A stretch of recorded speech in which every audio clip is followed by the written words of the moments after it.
shacabka reer Puntland waxaanu ku wargelinaynaa inuu wali socdo dhibaataynta iyo caburinta shacabka reer Laascaanood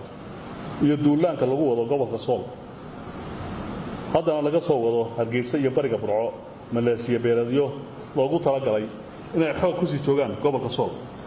shacabka reer Puntland waxaanu ku wargelinaynaa gudaha iyo dibadda in jiritaankooda iyo dowladnimadooda lagu yahay duulaan laba geesood ah oo ay isu bahaysanayaan maamulka Hargeysa iyo kooxda argagixisada al-shabaab sidaa darteed waa inay garab istaagaan dowladooda iyo ciidamadooda geesiyaasha ah ee had iyo habeen u taagan difaaca dalkooda iyo dalkoodaba waxaa dowladda Puntland hambaliyo iyo bogaadin u diraysaa ciidamada difaaca dowladda Puntland guud ahaan iyo gaar ahaan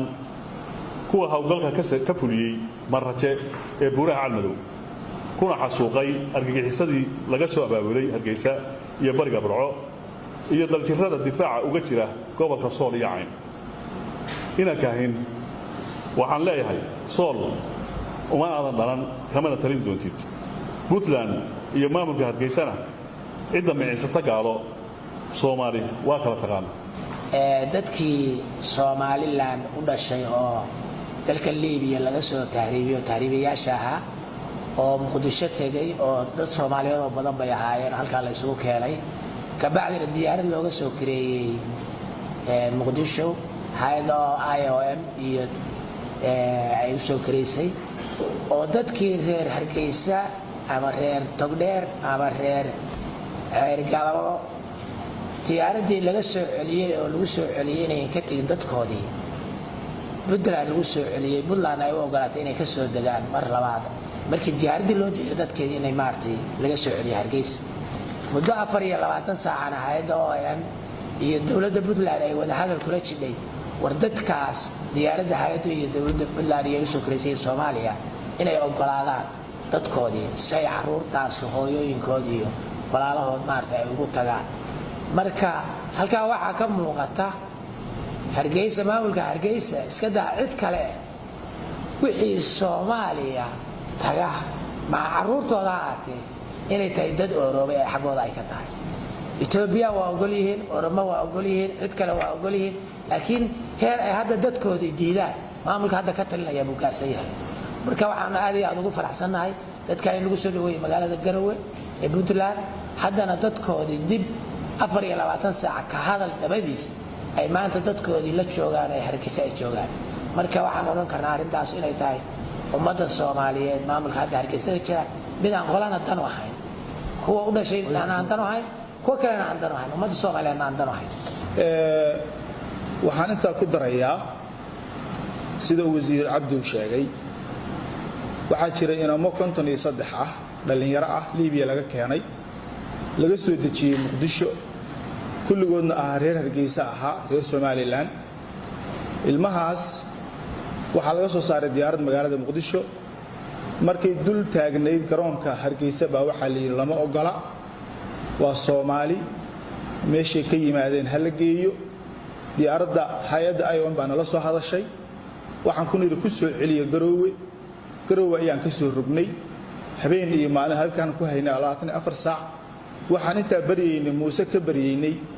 ilmaha yaryarka hooyooyinkood in loo celiyo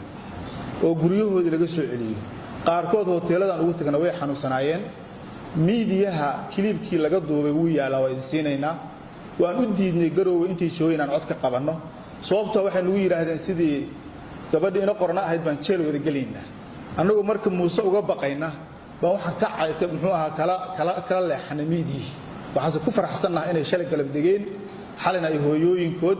iyo guryahooda ay tageen taas waxaan leenahay waxa weeye dhibaatada ka jirta iyo garashada ka jirta Hargeysa ayay tusaysaa inay yaroo 4 sano jeel magafaa ku jiray markii inta Hargeysa uu tago laga soo celiyay haddana oo waliba xanuunsan waa nasiib darro Puntland waxay u sheegaysaa shacabka Soomaaliland iyo Hargeysa Muuse mas'uuliyadda Hargeysa ma qaadi karo odaga Master Bean la yiraahdo tiyaatar u sameeyay talaha weydiinina